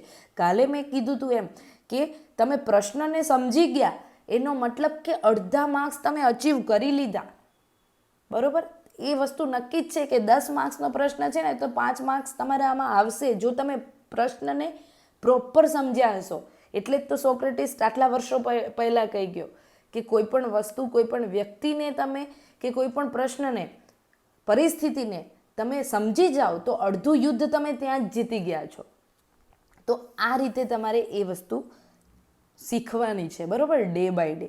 બીજું આગળનો પ્રશ્ન છે કે સાધન શુદ્ધિ એ સાધ્યને યોગ્ય ઠેરવે છે. The means justifies the and અને the end justifies the means. સાધ્યની શુદ્ધિ સાધનને યોગ્ય ઠેરવે છે. આ વસ્તુ ક્યાં છે, ક્યાં તમને સિલેબસમાં જોવા મળે છે કે સાધન શુદ્ધિ રાખવી પડશે? તો કહ્યું હતું કે આપણે પહેલી જ વસ્તુ છે કે નૈતિકતા વ્યક્તિગત જીવનમાં અને જાહેર જીવનમાં યોગ્ય અને અયોગ્ય પરિસ્થિતિ હોય એમાં મારે નિર્ણય લેવાની જે ક્ષમતા છે, તો આ પહેલું જ છે. તો આ વસ્તુને સીધી લિંક કરવાની છે. તમે જે ઇન્ટ્રોડક્શન લખો, બોડીમાં લખો, ક્યાંક તમારે આ વસ્તુ મેન્શન કરવાની છે કે આ વસ્તુ નહીં હોય તો શું ડિઝાસ્ટરસ થશે. તો આ રીતે સિલેબસને સાથે રાખીને ચાલવાનું છે. આ બહુ સરળ પેપર છે, બહુ ક્રિએટિવ પેપર છે, પણ અગેન વસ્તુ એ જ છે કે તમે કેટલું ઇઝીલી એની સાથે હેન્ડલ કરો છો, બરાબર. આગળ છે પારદર્શકતા અને ઉત્તરદાયિત્વ. આ બંને આધાર સ્તંભો પર પ્રશાસનની યોગ્યતા ટકી રહેલી છે. આ બે આધાર સ્તંભોને બળવત્તર બનાવવાના સાધનોની ચર્ચા કરો. હવે આ બધી વસ્તુ તમે લખી શકશો કે સાધનોની, અને આ વસ્તુ છે એ તમારે લખવાની છે 60%. પરંતુ સાથે આ બી સમજાવવાનું છે. ઇન્ટ્રોડક્શનમાં તમે 10% આપશો, વચ્ચેનો એક પોર્શન છે 20 થી 25%, ત્યાં તમારે આ વસ્તુ સમજાવવાની કે કઈ રીતે આ બે આધાર સ્તંભો છે. એની વચ્ચે તમારે લખવાનું કે આ પારદર્શકતા એટલે શું, ખુલ્લાપણું હોય તો શું આવે, એની બાય પ્રોડક્ટ શું થાય, ઉત્તરદાયિત્વ આની સાથે કઈ રીતે સીધી રીતે સંકળાયેલું છે. આ વસ્તુ એટ અ પોઈન્ટ તમારે વિચારવાની છે. પણ એના માટે શું કામ લાગશે, અત્યારે આ જે ચર્ચા થઈ રહી છે, આ ચર્ચાને તમે કઈ રીતે તમારા અભ્યાસ તૈયારીમાં જોડશો, એ વસ્તુ મેઇન તમને કામ લાગશે આ રીતે તૈયારી કરેલી હશે તો. હવે આગળનો જે પ્રશ્ન છે, અગેન મેં તમને કીધું કે આ તો સીધું ક્વોટેશન છે અને શેના માટેનું છે, યુવાન માટેનું. અને આ સૂત્રના સંદર્ભમાં એક જનસેવક તરીકે તમારા જાતની પાત્રતા કેવી હોવી જોઈએ, બરાબર. ભલે ને તમે અત્યારે પેપર લખવાવાળો વર્ગ આખો કેવો છે, આખો યુવા વર્ગ છે, બરાબર. તો તમે શું કહી શકો જનસેવક તરીકે, તમે તમારી જાતની પાત્રતા અંગે આ બાબતોમાંથી શું કહી શકો કે તમે ભલા માણસ, કેવા ભલા માણસ છો. જનસેવકની દ્રષ્ટિએ તમે એવું કંઈ કર્યું તો મેં તમને કીધું ને કે દરેક વેલ્યુનું પર્સનલાઇઝ 5 એક્ઝામ્પલ અત્યારથી વિચારજો, તમારા ચાઇલ્ડહુડથી લઈને અત્યાર સુધી. અને આ વસ્તુ છે ને હું તમને ઇન્ટરવ્યૂ માટે પણ કહું છું કે ઇન્ટરવ્યૂમાં આ જ વસ્તુ છે કે તમને તમારી આખી બાયોગ્રાફી બીજાની વાંચો એના કરતાં પહેલાં પોતાની વાંચો, પોતાને સમજો કે મારા ચાઇલ્ડહુડમાં કે યુવા પેઢી અત્યારે યુવા અવસ્થામાં એવા કયા કયા ઇન્સિડન્ટ બન્યા છે કે મને એવું લાગ્યું હોય કે હું ભલો યુવાન છું, હું એક અભ્યાસુ છું, હું શિસ્તબદ્ધ છું, હું તન અને મનથી બળવાન છું. આવું શું છે, આ તમારે પર્સનલ એક્ઝામ્પલ લખવા પડશે, બરાબર. અને જો આમાં કેવું છે, હું તમને મારું કહી દઈશ તો અગેન એ વસ્તુ સેમ ટુ સેમ થવાની. અને ક્યાંક ક્યાંક તો તમે જે કરતા હશો, હું કરતી હોઈશ, એમાં ક્યાંક સમાનતા રહેવાની.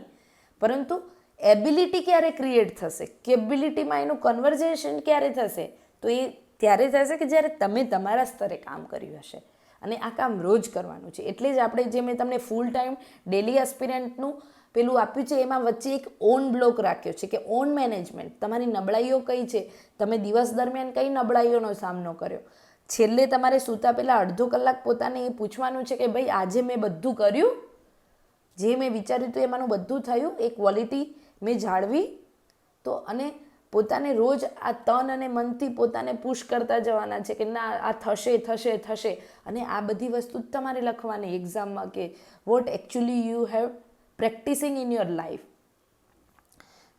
આ રીતે તમારે આ ક્વેશ્ચનને સમજવાના છે અને સિલેબસ સાથે એને લિંક કરીને લખવાના છે. આગળ હવે પૂછ્યું છે કે સફળ અને સાર્થક જનસેવા માટે મનસા વાચા કર્મણા. હવે જુઓ, સત્યનિષ્ઠાની વ્યાખ્યા તમને આ પ્રશ્ન આપી દે છે. આપણે આગળ સિલેબસમાં સત્યનિષ્ઠા એવો એક ટોપિક છે, તો સફળ અને સાર્થક જનસેવા માટે મનસા વાચા કર્મણાની સુસંગતતા અનિવાર્ય છે. તો તમે લખી શકો સત્યનિષ્ઠાને સુનિશ્ચિત કરવા વ્યક્તિગત જીવનમાં અને જાહેર જીવનમાં શેની સંગતતા જરૂરી છે, સુસંગતતા મનસા વાચા કર્મણાની. તો આ વસ્તુ તમે એઝ અ વ્યાખ્યા તરીકે ઉપયોગમાં કરી શકો કે નહીં? યસ, કરી શકો. તો આ વસ્તુ છે તમારે આ રીતે શીખવાની છે. અને આ વસ્તુને અગેઇન તમે આજે વિચારજો આ પેપર ડિસ્કશન પછી કે કઈ રીતે તમે સિલેબસમાંથી આને લિંક કરી શકો છો. હવે જઈએ આપણે આપણી કેસ સ્ટડીઝ પર. જુઓ, કેસ સ્ટડીઝ છે એમાં પણ એમને તમને પર્સનલી ટાર્ગેટ કર્યા છે. ક્યાં? તો હવે આ આખી કેસ સ્ટડીઝ તમે શાંતિથી વાંચજો કે આ એક વિજ્ઞાન સ્નાતક છે. અહીંયા કહી દેવામાં આવ્યું કે તમારું ટેમ્પરામેન્ટ છે એ સાયન્ટિફિક છે. સાયન્ટિફિક ટેમ્પરામેન્ટ આ વ્યક્તિ ધરાવે છે અને આ વ્યક્તિના સંદર્ભમાં તમને ત્યાં મૂકવામાં આવ્યા છે. પર્યાવરણ સાથે સંકળાયેલા છે એટલે તમારામાં એન્વાયરમેન્ટલ એથિક્સ છે. તમે ઉત્સાહી પણ છો, ભાવનાશીલ છો અને યુવા છો. આયુ યુવા પેલું જ્યાં આપણે વાત કરી આગળ કે કઈ રીતે યુવા દ્રઢ બલિષ્ઠ એ કઈ રીતે ઉપયોગમાં લેવાશે, તો અહીંયા ઉપયોગમાં એ વસ્તુ લઈ શકાય ને. તો આના કન્ક્લુઝનમાં તમે એ વસ્તુ લખી શકો કે આ વ્યક્તિ છે એને આવું આવું કર્યું અને આ કરવામાં એમને આવા વિચારોથી એ પ્રેરિત હતા એટલે કરી શક્યા. હવે આ એક કેસ સ્ટડીઝ હું તમારે માટે અહીંયા આખી આપણે ડિટેલમાં એને સમજીએ. પછી તમારે આ લેક્ચર પૂરો થાય પછી તમારે એને જોવાનું છે કે કઈ રીતે બધું સિલેબસ સાથે સંકળાયેલું છે. બરાબર? તો કુમારી શું છે? વિજ્ઞાન સ્નાતક છે, પર્યાવરણ સાથે સંકળાયેલા છે, એ વિભાગમાં નિયુક્ત થયેલા છે, માતા પિતા પાસેથી ઉત્તમ નૈતિક શિક્ષા પામેલા છે અને સામાજિક આર્થિક પરિવાર એવા સાધારણ સામાજિક આર્થિક પરિવારમાંથી આવે છે કે એક ઉત્સાહી અને ભાવનાશીલ યુવાન છે. હવે એમને એમના ફરજના ભાગરૂપે અલગ અલગ સ્થળોએ જવાનું થાય છે, ઔદ્યોગિક એકમોની તપાસ કરવાની થાય અને પોતાની ભલામણો સાથે અહેવાલ આપવાની કામગીરી એમને સોંપવામાં આવી છે. આ કામગીરી દરમિયાન એમને તાત્કાલિક અહેવાલ રજૂ કરવામાં આવ્યો છે. એમના એક સાથીએ તેમને કીધું કે બધું જ નિયમો અનુસાર ચાલે છે, આવું કંઈ કરવાની જરૂર નથી. છતાં એમને સ્થળ મુલાકાતનો આગ્રહ રાખ્યો. સ્થળ પર દોડી ગયા, જોયું તો આશ્ચર્ય થયું. અનિયમિતતાઓ હતી ગંભીર પ્રકારની અને અત્યંત ભૂલજનક. ત્યાં જે વસ્તુઓ જોવા મળી એ બાબતે એમને ખુલાસો પૂછ્યો. ખુલાસામાં ઉત્તર આપવાના બદલે એમના જે સહયોગી કે સહકર્મચારી કે જે પણ હતા એમને વગદાર વેપારીની આ વસ્તુ છે એટલે તમે આમાં કંઈ હાથ નાખશો નહીં એવી એમને ભલામણ કરી અને કીધું કે શેઠ બહુ ઉદાર છે એટલે એક પ્રકારની લાલચ આપવાનો પ્રયત્ન કર્યો. બરાબર? હવે વરિષ્ઠ અધિકારીએ શું કર્યું કે એમના જે અગાઉના જે વરિષ્ઠ અધિકારી એમના હેડ જે સિનિયર છે એમને કીધું કે આ અહેવાલ છે એ જેમ છે એમ આપી દો, એમાં કંઈ સુધારા કરશો નહીં. પરંતુ અને ચેતવણી પણ આપે છે કે આ મોરલ ચેલેન્જીસ આવી તમારી સામે, પડકાર આવ્યો રિયલ ટાઈમ. એટલે આ બધી વસ્તુઓ ક્યાં ક્યાં સિલેબસમાં છે એ વસ્તુ તમારે જોતા જવાની છે. કુમારી અના મનમાં ચાલતી આ ઘડમથલનું શબ્દચિત્ર આપો. હવે આ કલ્પનામાં તમારે જવાનું છે કે શી ઓર હી વોટ ઇઝ ગોઈંગ થ્રુ, કઈ રીતે એ લોકો પસાર થઈ રહ્યા છે, કઈ પરિસ્થિતિમાંથી, અને એમની પાસે કયા કયા વિકલ્પો છે. એમના હિતેચ્છુ મિત્ર તરીકે તમે એમને સી સલાહ આપશો. બરાબર? હવે આ વસ્તુને તમે એક પ્રયત્ન કરો, અત્યારે આ વિડીયોને પોઝ કરીને જુઓ કે આ કેસ સ્ટડીઝ છે એ ક્યાંથી પૂછાય છે, સિલેબસના કયા પોર્શનમાંથી, અને મેં તમને અત્યાર સુધી જે કીધું એમાં તમે શું ઉપયોગમાં લઈ શકો. હું મારું અહીંયા તમને કહેવાનું ચાલુ જ રાખું છું, પણ you must pause while and think about that. હવે જો આમાં છે આ કેસ સ્ટડીઝ છે એમાં તમને પૂછવામાં આવ્યું કે આની ઘડમથલનું જે શબ્દચિત્ર છે એ તમારે રજૂ કરવાનું છે. હવે આ શબ્દચિત્ર રજૂ કરવાનું છે તો તમે એમાં શું જ લખશો? એ કયા નૈતિક સંઘર્ષોનું અત્યારે ફેસ કરી રહ્યા છે, એમાંથી પસાર થઈ રહ્યા છે. એટલે શબ્દચિત્ર આપવાનું છે. એટલે પછી પેલા ગુજરાતીનું આપણે કંઈક પૂછતા હતા એ લોકો વિઝ્યુઅલ, એવું નથી આપવાનું, બહુ એલોબરેટિવ વેમાં નથી લખવાનું. તમારી પાસે શબ્દ મર્યાદા છે. તો જુઓ, હવે સપોઝ કે અહીંયા તમને પૂછવામાં આવ્યું છે કે શબ્દચિત્ર શું છે, તો આ વસ્તુનો એક હિડન મતલબ એવો થાય કે કયા નૈતિક સંઘર્ષો આ વ્યક્તિને અનુભવાઈ રહ્યા છે. બરાબર? નૈતિક સંઘર્ષ કયા હશે તમારા મત મુજબ? કયા નૈતિક સંઘર્ષો આમને હશે? થોડોક પોઝ લેજો અને વિચારજો, પછી આગળ કન્ટિન્યુ કરજો. જુઓ, એક તો એમના વરિષ્ઠ, હવે સરકારમાં આવું હોય કે તમારા એચઓ કંઈ પણ કહે ને તો તમારા એક શિસ્તના ભાગરૂપે તમારે એમને સાંભળવા જોઈએ અને એમની વાતને નું માન રાખવું જોઈએ. પરંતુ અગેન વાત ખાલી માનવાની છે કે મૂલ્યો સાથે સંઘર્ષની છે? શું એનાથી જાહેર હિતનું નુકસાન થઈ રહ્યું છે કે નહીં, આ વિચારવાનું છે. બધી વાતો માનવાની નથી. તો એક સંઘર્ષ એ છે કે વરિષ્ઠની આજ્ઞા જે છે એનું પાલન કરવું, કે પછી નૈતિક એનું જે કર્તવ્ય છે એ અદા કરવું. બરોબર, એટલે તમારે એનું શબ્દચિત્ર આપવાનું છે, તો શબ્દચિત્ર આ રીતે આપવાનું છે. આ ઘડમથલ જે થઈ રહી છે એનું ઘડમથલ એટલે નૈતિક સંઘર્ષો. હવે આગળ બીજું શું થતું હશે? કારણ કે ધમકી આપી છે અંદર કે આની કારકિર્દી ઉપર ઊંધી અસર થશે એવું કહી જ દેવામાં આવ્યું છે, તો એ જ લીટી એ જ શબ્દોમાં તમારે લખવાની. એટલા માટે જ કહું છું કે એથિક્સનું paper it's not very difficult by knowledge, it's very difficult by time management. બરોબર, ઓન ધ સ્પોટ તમારે એમને હેલ્પફુલ થવાનું છે, પર્સનલાઇઝ તમને કરી દીધા છે એટલે એ ડિફિકલ્ટ છે. આગળ શું કહે છે કે આજ્ઞાપાલન કઈ રીતે કરવું અને એનું નૈતિક કર્તવ્ય, આ બંને વચ્ચેનો સંઘર્ષ. બીજો સંઘર્ષ શું હશે કે કારકિર્દી. બરોબર, કારકિર્દી સામે એ કારકિર્દીને જાળવવી કે પછી હોલ જે સૌથી મોટું મૂલ્ય છે અહીંયા શેનું, તો નાગરિકો પ્લસ પર્યાવરણ. આ ન ભૂલાય. આવા ગ્રેટ મૂલ્યો તમારે જોવા પડશે કે આ નાના મૂલ્યો. જનરલી બધા આવું લખી દે કે કારકિર્દી અને લોકહિત, પણ ના, પર્યાવરણનું હિત ક્યાં કહ્યું? ક્વેશ્ચનમાં મૂળ તમને પહેલી જ લાઈનમાં કહી દેવામાં આવ્યું છે કે એ પર્યાવરણ પ્રેમી છે. બીજું કે એ જે જગ્યાએ એને જે ફાઇન્ડ આઉટ કર્યું છે એ રિપોર્ટમાં એવું જોવા મળ્યું છે કે આનાથી પર્યાવરણને ગંભીર નુકસાન થઈ શકે છે. તો પર્યાવરણનું હિત, પર્યાવરણની સુરક્ષા એ પણ એનો એક સંઘર્ષ છે. બીજો સંઘર્ષ એનો શું છે, તો સહકર્મીઓ સાથે સંબંધ જાળવવા, એટલે સહકર્મીઓ પ્રત્યે વફાદારી નિભાવવી કે પછી લોકો અને જાહેર હિતમાં વફાદાર રહેવું. ઓકે, આના પછી બીજું એક ઓર્ડર છે ઉપરથી કે ઝડપી ફાઇલને મંજૂર કરવાની છે. તો મંજૂર કરવાની ટાઈમ લિમિટ, મંજૂરીની જે ટાઈમ લિમિટ છે એટલે સમય મર્યાદા લખજો. બરોબર, તમે સમજજો આને. સમય મર્યાદા જાળવવી કે પછી ઊંડાણપૂર્વક સ્થળ તપાસ આદરવી. ઓકે, બીજો એક નૈતિક સંઘર્ષ એની સામે આવશે. શું આવશે?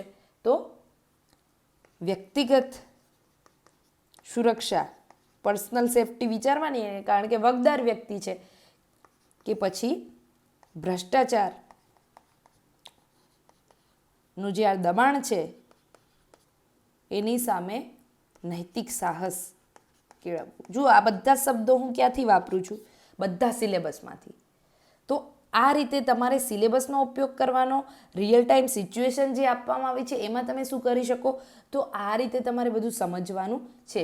હવે ઉપલબ્ધ વિકલ્પો શું હશે અને કયા કયા વિકલ્પો ઉપલબ્ધ છે, તો અગેન આ બધું જ કેસ સ્ટડીઝમાં આપી દીધું છે કે અહેવાલ ઉપર સહી કરી દેવાની, પછી ખાલી સરને જાણ કરવાની કે સર આવું આવું છે, you must be consider this situation, otherwise it will be harm the whole institutional structures.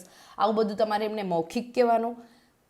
તો આ મૌખિક વિરોધ પૂરતું તમે સીમિત રહેશો કે પછી તમે એને એક્શનમાં કન્વર્ટ કરશો, કે તમે સ્થળ તપાસ કરાવશો, તમે સ્વતંત્ર અહેવાલ બનાવશો અને યોગ્ય ચેનલ મારફતે આખી કાર્યવાહી કરાવશો. તો તમારી પાસે વિકલ્પો મલ્ટિપલ હોઈ શકે. તમે કદાચ આનાથી વધારે પણ સારું વિચારી શકો મારા કરતાં. બરોબર, તો આ બધા વિકલ્પો તમારી પાસે કયા છે એ અગેન તમારે લખવાના છે. હવે વાત આવે છે કે તમે હિતેચ્છુ મિત્ર તરીકે તમે એને શું સલાહ આપશો. બરોબર, અહીંયા તમારે પર્સનલ થવાનું છે કે તમે શું સલાહ આપશો. અને અહીંયા દરેક વ્યક્તિ અલગ અલગ થશે. અને અહીંયા મેં તમને કીધું એમ, અહીંયા તમે સિલેબસને કેટલો સમજ્યા છો, અહીંયા તમે તમારા જે પર્સનલ, આપણે એન્શિયન્ટથી લઈને મોડર્ન ઇન્ડિયા સુધી તમે જે વાંચ્યું છે એમાં કંઈક એવું વાંચ્યું છે કે જે તમે પર્સનલી બિલીવ કરો છો. બરોબર, પોલિટીમાં તમે એવું કંઈક વાંચ્યું કે તમે ખરેખર પર્સનલી એ બિલીવ કરો છો અને તમે એનો આધાર લઈને અહીંયા કંઈક કહી શકો છો. તો this is how you become a smart in your. આપણે કોઈને સલાહ આપીએ ત્યારે એ સલાહ હું તમને કંઈક કહી દઉં કે ભાઈ આમ કરો તો તમે કરશો ના, પણ હું એમ કહીશ કે તમે આમ કરશો તો તમને પર્સનલ લેવલે અને તમારા જાહેર જીવનમાં આ ફાયદા થશે. તો મારે તમને કોન્ક્રીટ રીઝન આપવા પડશે. તો એક હિતેચ્છુ મિત્ર તરીકે હું જ્યારે સલાહ આપીશ ને અહીંયા આન્સરમાં બી, ત્યારે સલાહ હું એને આધાર પુરાવા સાથે આપીશ. અહીંયા અલગ પડવાનું છે, બરાબર. તો આ વસ્તુ છે કે તમારે કઈ રીતે કેસ સ્ટડીઝને ડીલ કરવાની છે.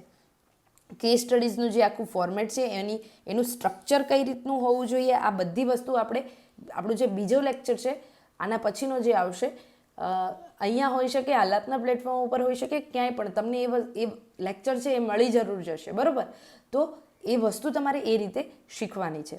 હવે જુઓ, આપણે આખું, હું તમને આ પહેલી કેસ સ્ટડીઝ છે, એ કેસ સ્ટડીઝનું ક્યાં સિલેબસ સાથે જોડાણ છે એ એનાલિસિસ હું તમને કરાવું કે દરેક કેસ સ્ટડીઝનો, મને ખબર છે ટાઈમ થઈ ગયો છે, તમને વાંચવાની ઉતાવળ છે અને મારે બીજા કામ આખું એક અલગ ચાલે છે, એ બધા કરવાના છે, પણ હવે અહીંયાથી હું અડધું રાખી દઈશ તો તમને મજા નહીં આવે.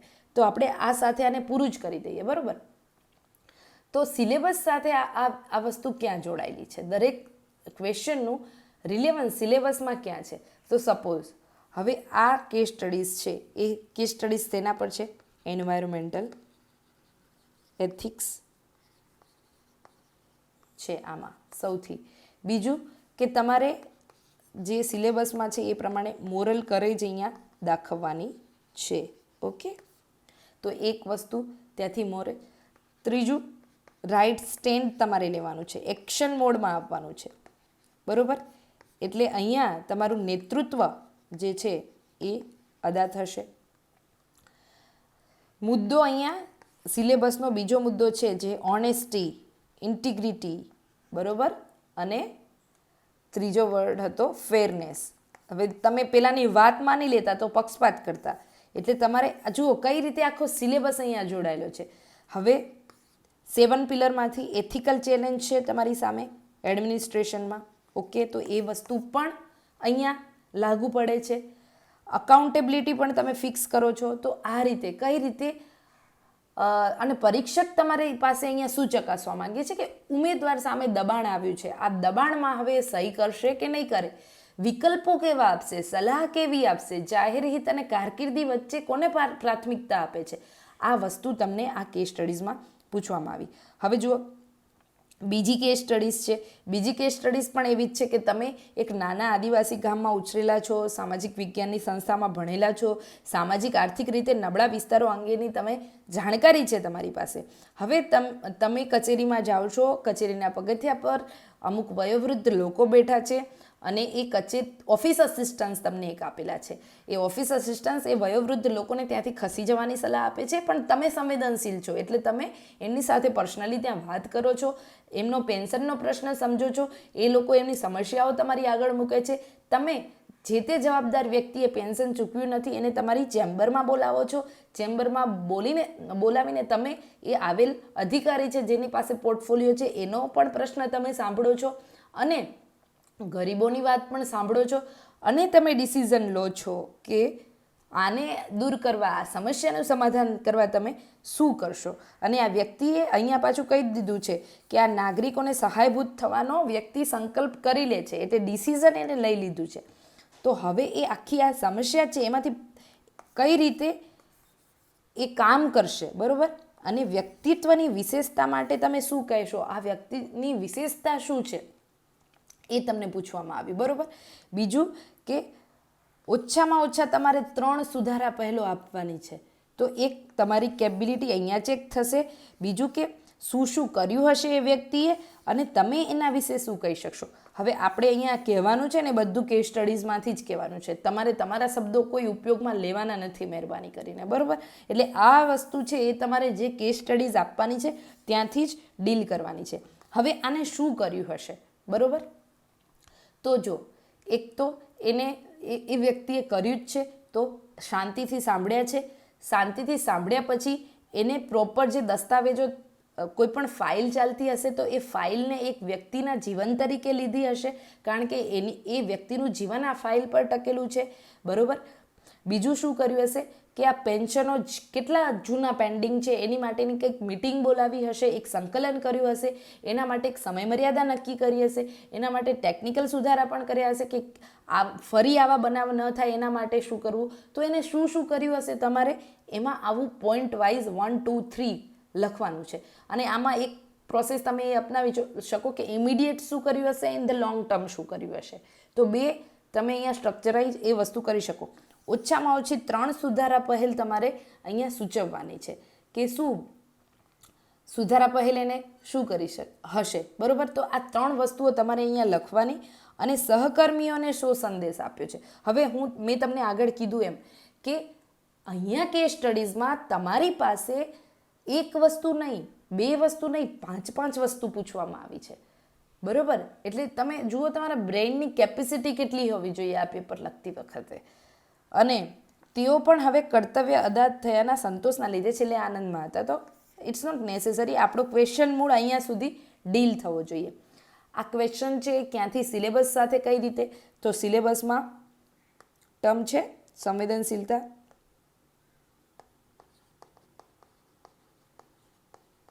સંવેદનશીલતા શાસનમાં હોવી જોઈએ એવું છે, ત્યાંથી આ પ્રશ્ન આવ્યો છે, બરોબર. બીજું કે આ પ્રશ્ન એ રીતે કે એમ્પથી તમારામાં કેટલી છે એ પણ ચકાસે છે. કરુણાવાન તમે કેટલા છો, ખાલી તમને ખબર છે પણ તમે જો એ વસ્તુને ઇમ્પ્લિમેન્ટ નથી કરતા તો તમે કરુણાવાન ખરેખર નથી.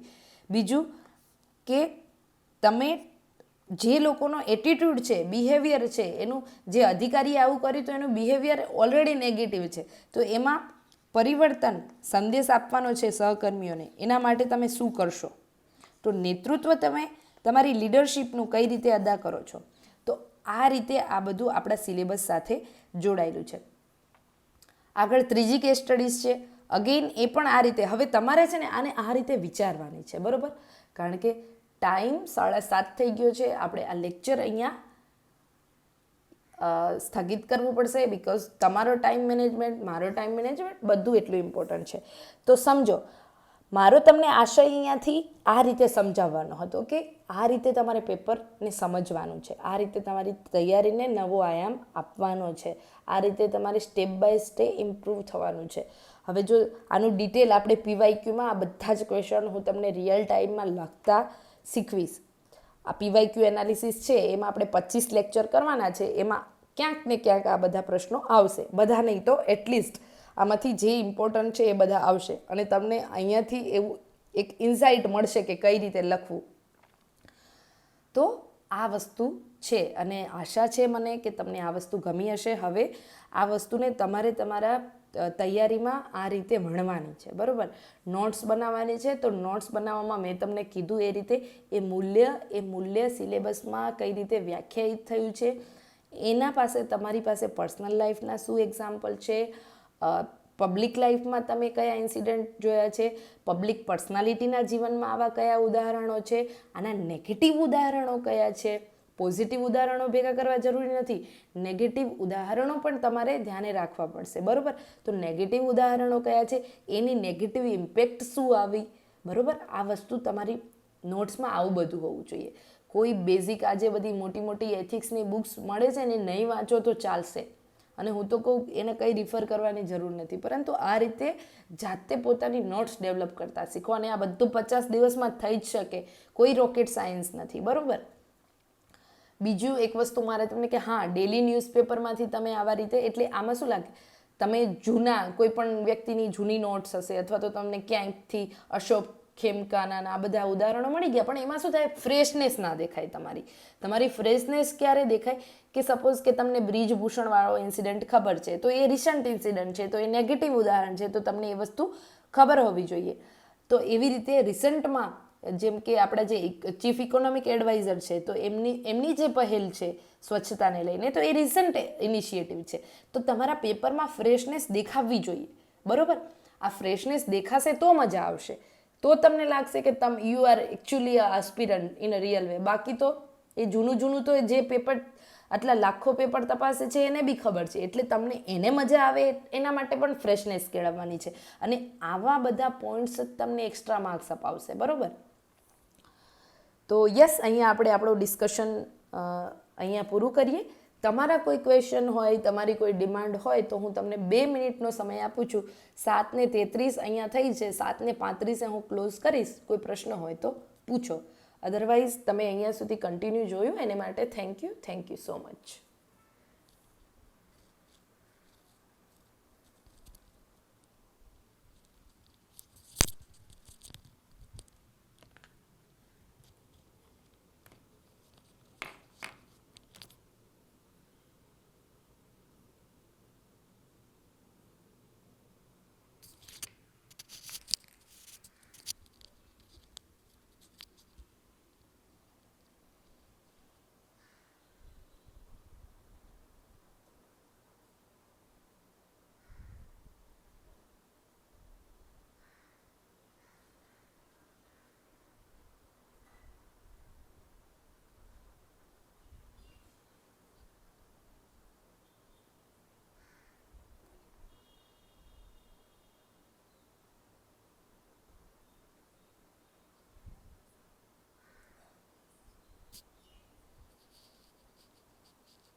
યસ, અહીંયા મેવરિક 087 એવું કહે છે કે in next lecture you learn to how to properly write the case studies. હા, એ આપણે એક લેક્ચર એવું કરીશું. એ તો મેં તમને ઓલરેડી કહી દીધું કે હું તમને શીખવીશ structure, format, heading, sub heading and ઇન્ટ્રોમાં તમારે કેટલા શબ્દો લખવા, બોડીમાં કેટલા લખવા, કયા પાર્ટ કેટલો ઇમ્પોર્ટન્ટ છે, આ બધું આપણે જોઈશું.